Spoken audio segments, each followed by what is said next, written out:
എല്ലാവർക്കും നമസ്കാരം. മൈൻസ്റ്റാറിലേക്ക് സ്വാഗതം. ഭരണി നക്ഷത്രക്കാർക്ക് ഈ വരുന്ന ജൂൺ 2024 എങ്ങനെയാണ് നമുക്ക് നോക്കാം. അതിലേക്ക് കടക്കുന്നതിന് മുമ്പ് പ്രൈവറ്റ് കൺസൾട്ടേഷൻ താല്പര്യമുണ്ടെങ്കിൽ അതിന്റെ ഡീറ്റെയിൽസ് ആ ഡിസ്ക്രിപ്ഷനിലുണ്ട്. വാട്സ്ആപ്പ് നമ്പറും മറ്റു ഡീറ്റെയിൽസും ആണുള്ളത്. വാട്സ്ആപ്പ് വഴി മെസ്സേജ് ചോദിക്കാവുന്നതാണ് പ്രൈവറ്റ് കൺസൾട്ടേഷൻ സംബന്ധിക്കുന്ന കാര്യങ്ങൾ. നമുക്ക് റീഡിംഗ്സിലേക്ക് കടക്കാം. ഭരണി നക്ഷത്രക്കാർക്ക് ഈ വരുന്ന ജൂൺ 2024 എങ്ങനെയാണ് എന്ന് നമുക്ക് നോക്കാം.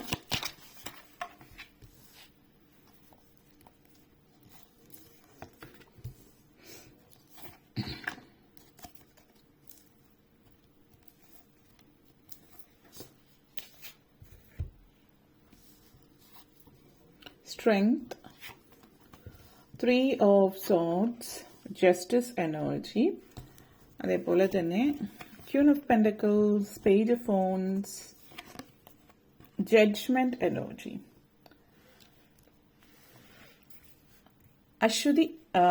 അശ്വതി ഭരണി കാർത്തിക നക്ഷത്രക്കാരുടെ അതായത് മേടം രാശിയിൽ പ്രത്യേകിച്ച് പറയുമ്പോൾ ഈ ഒരു മാസം എന്ന് പറയുന്നത് പ്രത്യേകിച്ച് കർമ്മഫലത്തിന്റെ മാസമാണ്. നിങ്ങൾ ചെയ്ത പ്രവൃത്തിക്ക് കർമ്മത്തിനുള്ള ഫലം ലഭിക്കുന്ന ഒരു മാസം എന്ന് കൂടി പറയാവുന്ന അതാണ് ഈ ഒരു മാസം നിങ്ങളെ സംബന്ധിച്ചിടത്തോളം കാണിക്കുന്നത്. ആദ്യം തന്നെ സ്ട്രെങ്ത് കാർഡാണ് വന്നിരിക്കുന്നത്. സോ നിങ്ങളെ സംബന്ധിച്ചിടത്തോളം ഒത്തിരി അധികം നിങ്ങൾക്ക് തന്നെ അതായത് നിങ്ങൾ എന്ന് പറയുന്ന വ്യക്തിയിൽ സ്വയം ഇത്രയും ആത്മധൈര്യം നിങ്ങൾക്കുണ്ട് എന്ന് മനസ്സിലാക്കി തരുന്ന ഒരു സമയം കൂടിയിട്ടാണ് ഈ ഒരു സമയം.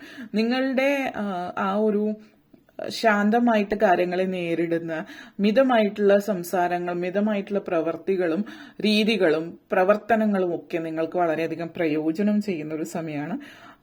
ഒരു സഹാനുഭൂതിയോടുള്ള ഒരു പ്രവൃത്തി മറ്റുള്ളവരോട് ഒക്കെ നിങ്ങളെ വളരെയധികം നിങ്ങൾക്ക് പ്രയോജനം ചെയ്യുന്നതോടൊപ്പം തന്നെ നിങ്ങളുടെ ഉള്ളില് അതായത് ഉൾഭയം തീരെ ഇല്ലാത്തൊരു സമയമാണ്. അതേപോലെ നിങ്ങൾക്ക് സ്വയം ഒരു അഭിമാനം തോന്നുന്നത്, അതായത് നിങ്ങളുടെ ഉള്ളിൽ ഇത്രയും ആത്മധൈര്യമുണ്ട് എന്നുള്ളത് നിങ്ങൾ മനസ്സിലാക്കുന്ന ഒരു സമയമാണ്. സ്വയം കാര്യങ്ങൾ ഏറ്റെടുത്ത് ചെയ്യുക, അല്ലെങ്കിൽ സെൽഫ് ഡൗട്ട് എന്ന് പറയുന്നത് തീരെ ഇല്ലാത്തൊരു സമയം. നിങ്ങളുടെ പെട്ടെന്ന് ദേഷ്യം വരുന്ന സ്വഭാവമുള്ളവരാണെങ്കിൽ ദേഷ്യമൊക്കെ വളരെ കൺട്രോൾ ചെയ്ത് സെൽഫ് കൺട്രോൾ വളരെ നല്ലതായിരിക്കും, വളരെ കൂടുതലായിരിക്കും ഈ ഒരു മാസം. അതേപോലെ ദേഷ്യം കൺട്രോൾ ചെയ്യുകയും സ്വയം പല കാര്യങ്ങളിലും നിങ്ങൾ എന്താണെന്ന് നിങ്ങൾ സ്വയം മനസ്സിലാക്കി മുന്നോട്ടേക്ക് ജീവിതം കൊണ്ടുപോവുക. മിതമായിട്ടുള്ള സംസാരങ്ങളും പ്രവൃത്തികളും, അതേസമയം സ്ട്രോങ് ആയിട്ട് നിൽക്കേണ്ടടുത്ത് വളരെ സ്ട്രോങ് ആയിട്ട് നിൽക്കുക. ഇങ്ങനെയൊക്കെയുള്ള ഒരു സാഹചര്യം നിങ്ങളുടെ ജീവിതത്തിൽ സാധ്യമാകുന്നു എന്നുള്ളതാണ് സൂചിപ്പിക്കുന്നത്. ജീവിതത്തിലെ പല കാര്യങ്ങളും നിങ്ങൾക്ക് സ്വയം ചിന്തിച്ച് തീരുമാനങ്ങൾ എടുക്കുന്ന ഒരു സമയമായിട്ട് കാണിക്കുന്നുണ്ട്. ആ ഒരു ചിന്തിച്ചിട്ടുള്ള തീരുമാനങ്ങൾ എടുക്കുന്നത് കൊണ്ട് തന്നെ പലയിടത്തും നിങ്ങൾക്ക് വളരെയധികം ആത്മസംതൃപ്തി തോന്നുന്ന സമയമാണ്. കാരണം നിങ്ങളായിട്ട് ആലോചിച്ച് തീരുമാനങ്ങൾ എടുക്കുന്നു എന്നതിനെ കുറിച്ചിട്ട് നിങ്ങളുടെ ഉള്ളിലുള്ള ആ ഒരു ശക്തിയെ നിങ്ങൾ തിരിച്ചറിയുന്ന ഒരു മാസമാണ് ഈ ഒരു മാസം എന്ന് തന്നെ പറയാം. അതേപോലെ തന്നെ 3 of Swords എനർജിയാണ്. ഈ ഒരു എനർജി നിങ്ങളെ സംബന്ധിച്ചിടത്തോളം പറയുകയാണെങ്കിൽ നിങ്ങളുടെ ഉള്ളിൽ കുറെ നാളുകളായിട്ട് കെട്ടിക്കിടന്നിരുന്ന ആ ഒരു സങ്കടം, ആ ഒരു ദുഃഖം മാറുകയാണ് ചെയ്യുന്നത്. കാരണം ഇവിടെ കാലങ്ങളായിട്ട് നിങ്ങൾ എന്തോ ഒരു കാര്യം നിങ്ങളുടെ ജീവിതത്തിൽ നിങ്ങളുടെ ബാല്യത്തിൽ സംഭവിച്ച ഒരു ട്രോമയായിരിക്കാം. എന്തായാലും നിങ്ങളൊരു സ്റ്റക്കായിരുന്നു, നിങ്ങളുടെ ആ ഒരു സങ്കടത്തിൽ നിങ്ങൾ പെട്ടുകിടക്കുകയായിരുന്നു. ഒത്തിരി നാളുകൾക്ക് മുമ്പ് നിങ്ങളുടെ ജീവിതത്തിൽ സംഭവിച്ച ഒരു കാര്യമായിരിക്കാം ഇത്. പക്ഷെ കാലങ്ങളായിട്ട് ചിലപ്പോൾ നാളുകളായിട്ട് നിങ്ങൾ ആ സങ്കടം മനസ്സിൽ നിന്ന് ഇതുവരെ കളഞ്ഞിട്ടില്ല എങ്കിൽ ഈ ഒരു സമയം നിങ്ങൾ പറയുകയാണെങ്കിൽ ചില ആളുകൾ ചിലപ്പോൾ ഹീലിംഗ് ഒക്കെ ചെയ്യുന്നുണ്ടാവും. സ്പിരിച്വൽ ഹീലിംഗ്, ക്രിസ്റ്റൽ ഹീലിംഗ് പോലുള്ള റേക്കി പോലുള്ള കാര്യങ്ങളൊക്കെ. കാരണം നിങ്ങളുടെ ഉള്ളിൽ കാലങ്ങളായിട്ട് കെട്ടിക്കിടക്കുന്ന ആ ഒരു സങ്കടം നിങ്ങളുടെ ശരീരത്തിന്റെ ഭാഗമായിട്ട് അല്ലെങ്കിൽ നിങ്ങളുടെ മനസ്സിന്റെ ഭാഗമായിട്ട് നിന്നിട്ടുള്ള ആ ഒരു സങ്കടം ഒഴിഞ്ഞു പോകുന്ന ഒരു സമയമാണ്. ഫൈനലി നിങ്ങൾ ഫ്രീ ആവുകയാണ്, നിങ്ങൾ ഹീൽ ചെയ്യാണ് എന്നുള്ളതാണ്. അതായത് ആ ഒരു നമ്മള് മനസ്സിലൊരു സംതൃപ്തിയാണ്, ജീവിതത്തെ കുറിച്ചിട്ടുള്ള ഒരു തൃപ്തി നിങ്ങൾക്കുണ്ടാകുന്നു എന്നുള്ളതാണ് ഇവിടെ സൂചിപ്പിക്കുന്നത്. അതേപോലെ തന്നെ നിങ്ങൾ ഫൈനലി സത്യവും മിഥ്യയും തമ്മിലുള്ള ആ ഒരു വേർതിരിവ് നിങ്ങൾക്ക് മനസ്സിലാക്കാനായിട്ട് കഴിയുന്നു. അതോടൊപ്പം തന്നെ നിങ്ങളുടെ ജീവിതം നിങ്ങൾ മുന്നോട്ടേക്ക് കൊണ്ടുപോകാൻ തീരുമാനിക്കുകയാണ്. പുറകോട്ടേക്കല്ല പോകുന്നത്. കഴിഞ്ഞത് കഴിഞ്ഞു. ഇനി നിങ്ങളോട് ആരെങ്കിലും തെറ്റ് ചെയ്തിട്ടുണ്ടെങ്കിലോ നിങ്ങൾ ആരോടെങ്കിലും തെറ്റ് ചെയ്തിട്ടുണ്ടെങ്കിലോ ഏത് തരം പ്രവർത്തനങ്ങളാണെങ്കിലും അതൊക്കെ നിങ്ങൾ മറന്നിട്ട് ജീവിതത്തിൽ നിങ്ങൾ മുന്നോട്ടേക്ക് പോവുകയാണ് എന്നുള്ളത് കൂടിയിട്ടാണ് ഇത് ഇവിടെ സൂചിപ്പിക്കുന്നത്. ജസ്റ്റിസ് എനർജി ആണ്. അതേപോലെ പുതിയൊരു തുടക്കം കൂടിയിട്ടാണ്. കാരണം കഴിഞ്ഞു പോയ കാലങ്ങളിൽ സംഭവിച്ചിട്ടുള്ളത് അളന്നു തൂക്കി മുറിച്ചു നോക്കുക, ആരാണ് ശരി ആരാണ് തെറ്റ് എന്നുള്ള സിറ്റുവേഷൻ ഒന്നും നിങ്ങളിവിടെ ബാധിക്കുന്നതേ കാര്യമല്ല. ഇവിടെ ചില ആളുകളെ സംബന്ധിച്ച് ഒരു കാര്യം പറയാനുള്ളത്, ഇപ്പോൾ ഡിവോഴ്സ് ഒക്കെ കഴിഞ്ഞിട്ടുള്ള ഒരു വ്യക്തിയാണ് നിങ്ങളെങ്കിൽ, നിങ്ങൾ വിവാഹ ജീവിതത്തിൽ പരാജയപ്പെട്ടിട്ടു എന്ന് തോന്നുന്നു എങ്കിൽ, അല്ലെങ്കിൽ നിങ്ങൾ ഡിവോഴ്സ് കഴിഞ്ഞിട്ടുള്ള ഒരു വ്യക്തിയാണെങ്കിൽ, ആ ഒരു കഴിഞ്ഞുപോയ കാലത്തിൽ തന്നെ നിങ്ങൾ ഇപ്പോഴും തൂങ്ങിക്കിടക്കുന്നിട്ട് രണ്ടാമത് നിങ്ങൾ ചിലപ്പോൾ ഒരു വിവാഹം കഴിച്ചിട്ടുണ്ടാവാം, അപ്പോഴും നിങ്ങൾക്കതിൽ തൃപ്തി കിട്ടിയിട്ടില്ലെങ്കിൽ നിങ്ങൾ ഇപ്പോൾ അതിലൊരു കഴിഞ്ഞ കാലം നിങ്ങൾ പൂർണ്ണമായിട്ടും നിങ്ങൾ ഭൂതകാലമായിട്ട് മാറ്റി വെക്കുന്നത് കൊണ്ട് പുതിയൊരു തുടക്കം ജീവിതത്തിൽ വരുന്നുണ്ട്. ഇപ്പോൾ ഒരു വിവാഹബന്ധം വേർപെടുത്തി രണ്ടാമതൊരു വിവാഹത്തിലേക്ക് പോകാൻ ഭയപ്പെട്ട് നിൽക്കുന്നുണ്ടാവും. കുറെ നാളുകളായിട്ട് വിവാഹബന്ധം വേർപെടുത്തിയിട്ടുള്ള ഒരാളാണെങ്കിൽ ഇനി ഒരു പുതിയ ജീവിതത്തിലേക്ക് കടക്കാൻ നിങ്ങൾ തീരുമാനിക്കുകയാണ്. ഇതിവിടെ അവസാനിച്ചു എന്നുള്ളതാണ്. ചില കാര്യങ്ങൾ എല്ലാവരിലും ഒരേ കാര്യങ്ങളായിരിക്കില്ല, വ്യത്യസ്തങ്ങളായിട്ടുള്ള കാര്യങ്ങളായിരിക്കും. ചില പ്രത്യേക കാര്യങ്ങൾ സാഹചര്യങ്ങളൊക്കെ നിങ്ങളുടെ ജീവിതത്തിൽ പര്യവസാനിച്ചു എന്നാണ്. ചില ആളുകളുടെ കർമ്മം അതായത് പൂർവ്വജന്മ കർമ്മങ്ങളുടെ പാപങ്ങളോ അല്ലെങ്കിൽ പൂർവ്വജന്മ കർമ്മങ്ങളൊക്കെ ബാക്കി കിടക്കുന്നുണ്ടായിരുന്നെങ്കിൽ അതിന്റെയൊക്കെ ഫലങ്ങൾ നിങ്ങൾ അതിന്റെ നല്ലതായാലോ ചീത്തയായാലോ ഫലങ്ങളൊക്കെ നിങ്ങൾ അനുഭവിച്ച് തീർന്നു എന്നുള്ളതാണ്.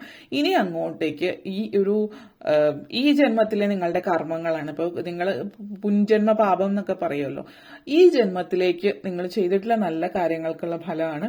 ഗുഡ് കർമ്മയാണ്, വളരെ മോട്ടിവേറ്റിംഗ് ആയിട്ടുള്ള എനർജിയാണ്, പോസിറ്റീവ് എനർജിയാണ്. ചെയ്ത നല്ല ഫലങ്ങൾക്കുള്ള കർമ്മത്തിനുള്ള ഫലം നിങ്ങൾക്ക് ലഭിക്കുന്നു എന്നുള്ളതാണ് ഇവിടെ സൂചിപ്പിക്കുന്നത്. അതേപോലെ ക്യൂൺ ഓഫ് പെന്റക്കിൾസ് എനർജിയാണ്. ജീവിതത്തിൽ ഇൻഡിപെൻഡന്റ് ആയിട്ട് സ്വയം നിന്ന് നേടിയെടുക്കുന്ന സമയമാണ്. അതേപോലെ നിങ്ങളെ സംബന്ധിച്ചിടത്തോളം സാമ്പത്തികമായിട്ട് ഒത്തിരി ഉയരാൻ പറ്റുന്ന സമയമാണ് ഈ ഒരു മാസം.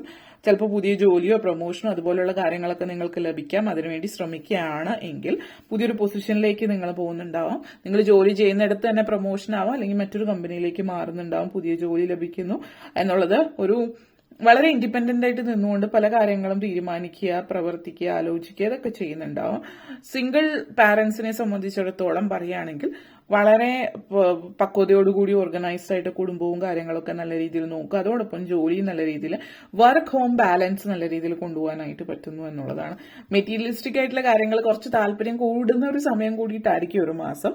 അതായത് നിങ്ങൾ ചിലപ്പോൾ എന്തെങ്കിലും വാഹനങ്ങൾ വാങ്ങിക്കുക, പുതിയ ഫോൺ വാങ്ങിക്കുക, ലാപ്ടോപ്പ്, അല്ലെങ്കിൽ എന്തെങ്കിലും അങ്ങനെ വിലപിടിപ്പുള്ള കാര്യങ്ങളൊക്കെ വാങ്ങിക്കാൻ ഭംഗിയുള്ള കാര്യങ്ങളാവാം. ചിലപ്പോൾ സ്ത്രീകളെ സംബന്ധിച്ചിടത്തോളം ആഭരണങ്ങൾ, ഡയമണ്ട്, അല്ലെങ്കിൽ എന്തെങ്കിലുമൊക്കെ ഭംഗിയുള്ള വിലപിടിപ്പുള്ള കാര്യങ്ങൾ നിങ്ങൾ വാങ്ങിക്കാനും ഉള്ള ഒരു അവസരം സൂചിപ്പിക്കുന്നുണ്ട്.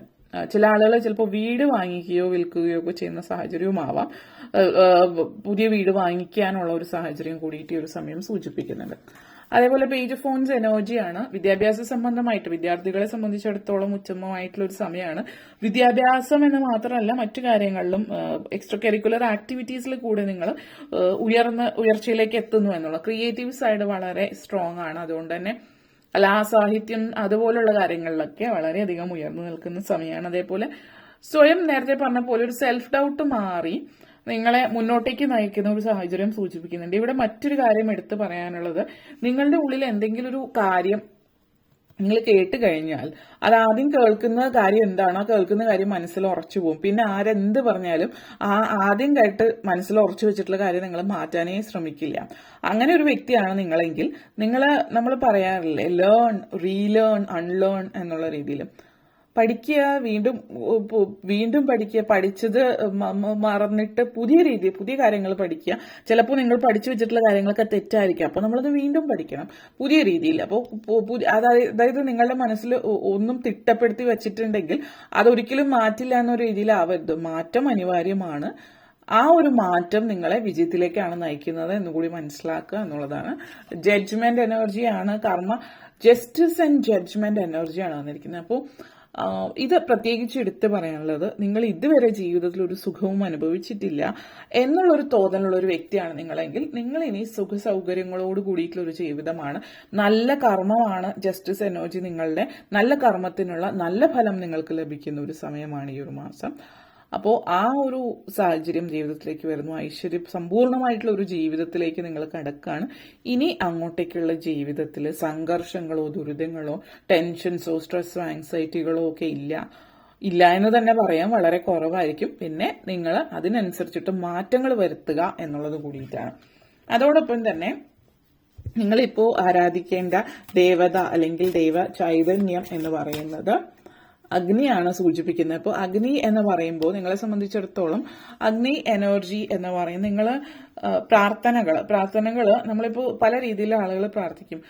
ഹിന്ദുസ് ആണെങ്കിലും ക്രിസ്ത്യൻസ് ആണെങ്കിലും മുസ്ലിംസ് ആണെങ്കിലും വിളക്ക് അഗ്നിക്ക് വളരെ പ്രാധാന്യമുണ്ട് എന്നുള്ളതാണ്.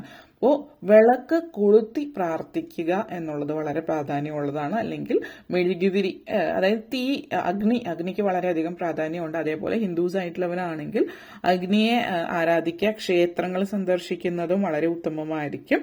അതേപോലെ നിങ്ങൾ യോഗ ചെയ്യുന്നവരാണ് അല്ലെങ്കിൽ മെഡിറ്റേഷൻ ചെയ്യുന്നവരാണ് എങ്കിൽ നമ്മൾ വളരെ ഏറ്റവും കോമൺ ആയിട്ടുള്ള രീതിയിൽ നമ്മളുടെ തിരുനെറ്റിയുടെ ഭാഗത്ത് ഒരു തീനാളം സങ്കല്പിച്ചുകൊണ്ടിട്ട് ചെയ്യുന്ന യോഗ, അത് ചെയ്യുന്നത് നിങ്ങൾക്ക് വളരെയധികം പ്രയോജനം ചെയ്യുന്ന ഒരു കാര്യം കൂടിയിട്ടാണ്. ഓക്കെ, അപ്പോൾ ഇത്രയും കാര്യങ്ങളാണ് നിങ്ങളെ സംബന്ധിച്ചിടത്തോളം പറയാനുള്ളത്.